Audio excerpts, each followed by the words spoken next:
Welcome sa Tagalog Horoscope, ang iyong gabay sa pang-araw-araw na buhay. Hatid namin ang pinakadetalyadong horoscope na magsisilbing gabay mo sa pera, trabaho, pag-ibig, kalusugan, at swerte. Naway magtagumpay sa buhay ang lahat ng ating tagapakinig at subscribers sa buong mundo. Maraming salamat sa pag-subscribe at tanggapin ang siksik, liglig, at umaapaw na biyayang hatid ng Tagalog Horoscope. Ito ang iyong pang-araw-araw na horoscope para sa Taurus para sa Marso 3, 2025. Sa araw na ito, ang universo ay may espesyal na mensahe para sa iyo.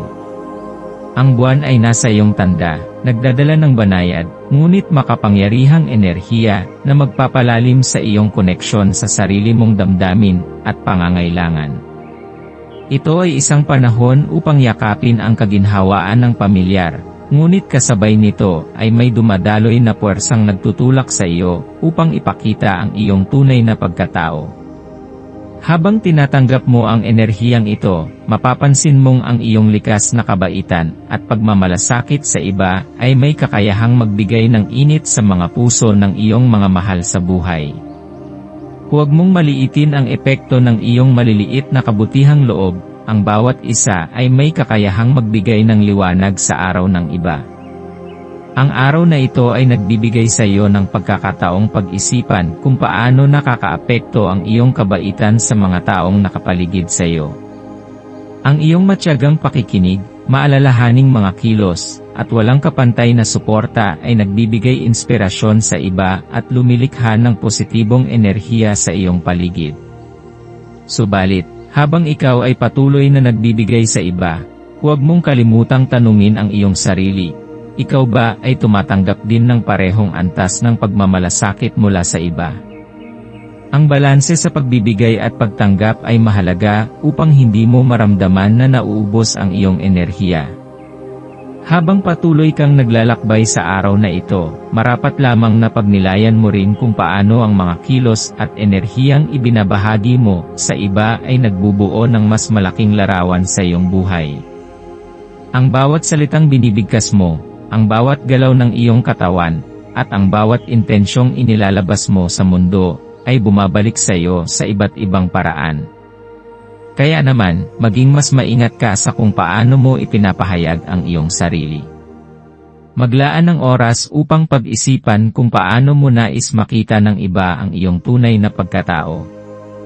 Ngunit hindi lamang ang iyong kaugnayan sa iba ang dapat pagtuunan ng pansin ngayong araw. Sa kabila ng iyong kagustuhang magbigay ng init at aliw sa iba, ang araw na ito rin ay isang paalala na dapat mong alagaan ang iyong sarili. Ang sariling kaligayahan at kaginhawaan ay hindi dapat isinasantabi para lamang sa kapakanan ng iba. Ang pagpapahalaga sa sarili ay hindi pagiging makasarili. Ito ay isang anyo ng pagmamahal na nagbibigay daan sa iyo upang maging mas buo bilang isang individual. Ngayong araw, hinihikayat kang pag-isipan ang ilang lumang gawi o paniniwala na maaaring hindi na naglilingkod sa iyong pinakamataas na kabutihan. Marahil ay may ilang aspeto ng iyong buhay na matagal mo nang gustong baguhin, ngunit patuloy mong ipinagpapaliban. Ngayon ay isang magandang pagkakataon upang bitawan ang mga bagay na humahadlang sa iyong paglago. Ang mga lumang ugali na nagdudulot ng pag-aalinlangan o nagpapabigat sa iyong damdamin ay dapat nang isantabi upang magkaroon ng puwang ang mas positibong pananaw at bagong oportunidad. Ang araw na ito ay isang paanyaya upang ipahayag ang iyong tunay na pagkatao. Huwag matakot na ipakita kung sino ka talaga. Ang mundo ay nangangailangan ng iyong kakaibang liwanag, at ito ang tamang panahon upang ipamalas ito. Kung mayroon kang mga ideya o adhikain na nais mong iparating, huwag kang mahiyang ibahagi ang mga ito. Ang pagiging totoo sa iyong sarili ay magbibigay sa iyo ng higit na kapanatagan at kaligayahan. Habang nagpapatuloy ang araw, maaari mong maramdaman ang pagdaloy ng inspirasyon na nagtutulak sa iyong kumilos patungo sa mas mataas na antas ng pag-unlad. Ang pagiging bukas sa pagbabago ay isang mahalagang hakbang upang makamit mo ang iyong mga pangarap. Magtiwala ka na sa pagbitaw mo sa mga bagay na hindi na makakatulong sa iyong paglago, mas maraming pintuan ang magbubukas para sa iyo. Sa aspeto ng pananalapi, ang araw na ito ay nagbibigay diin sa kahalagahan ng matalinong pamamahala ng iyong mga rekurso. Kung ikaw ay may inaasahang malaking gastusin o investment, mas mainam na pag-aralan itong mabuti bago magdesisyon. Ang pagiging maingat sa paghawak ng pera ay magdadala sa iyo ng mas matatag na kinabukasan. Ang iyong maswerteng kulay ngayong araw ay asul at berde. Ang asul ay sumisimbolo ng kapayapaan, kaliwanagan, at tamang desisyon, habang ang berde ay kumakatawan sa kasaganaan, kalusugan, at balance. Ang pagsusuot ng mga kulay na ito ay maaaring magdala ng positibong enerhiya sa iyong araw. Ang iyong maswerteng numero ay 5, 9, at 22. Ang 5 ay kumakatawan sa kalayaan at pagbabago. Ang 9 ay nagdadala ng enerhiya ng espiritual na kaliwanagan at pagkaawa, habang ang 22 ay isang makapangyarihang numero na nag-uugnay sa pangarap at realidad. Para sa maswerteng gawain ngayong araw, subukan mong gumawa ng isang bagay na magbibigay sa iyo ng inspirasyon. Maaari itong maging isang malikhaing proyekto, isang simpleng oras ng katahimikan upang magnilay, o isang maliit na hakbang patungo sa iyong mga pangarap. Ang paglalaan ng oras sa mga bagay na nagpapasaya sa iyo ay magbibigay ng positibong enerhiya na tutulong sa iyong mas maging produktibo at masaya.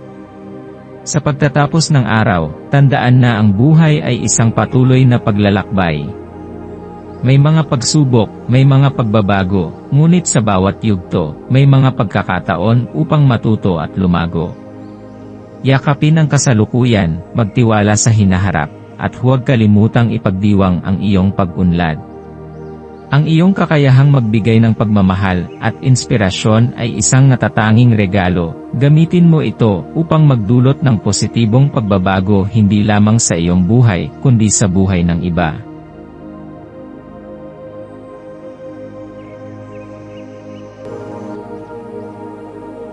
Tayo ay magkaroon ng kaunting sandali upang ipagdasal ang lahat ng mga dalangin ng ating mga subscribers, na sana'y matamo nila ang kanilang mga pinapangarap sa buhay, magandang trabaho, mabuting kalusugan, payapa at masayang pamumuhay, at siksik, liglig, at umaapaw na biyaya at kayamanan. Ipinagdarasal namin ng mataimtim ang lahat ng mga komento sa nakaraang video, at hinihiling namin, Panginoon, na pagpalain mo ang ating mga subscribers ng masayang buhay sa mundong ibabaw. Maraming salamat po. Maaari kayong mag-subscribe sa aming channel na Daily Prayer, kung saan nag-a-upload kami ng pang-araw-araw na Catholic Gospel Readings, Reflections, at Daily Rosary Reading para sa lahat ng misteryo ng araw. Tulungan ninyo kaming buuin ang community na ito at mag-subscribe na. Ang link ay nasa description box. Maraming salamat sa panonood ng iyong horoscope ngayon araw. Naway gabayan ka ng mga bituin sa iyong landas. Huwag kalimutang mag-like, share, at subscribe para sa iba pang cosmic na kaalaman. Hanggang sa muli, manatiling konektado sa universo.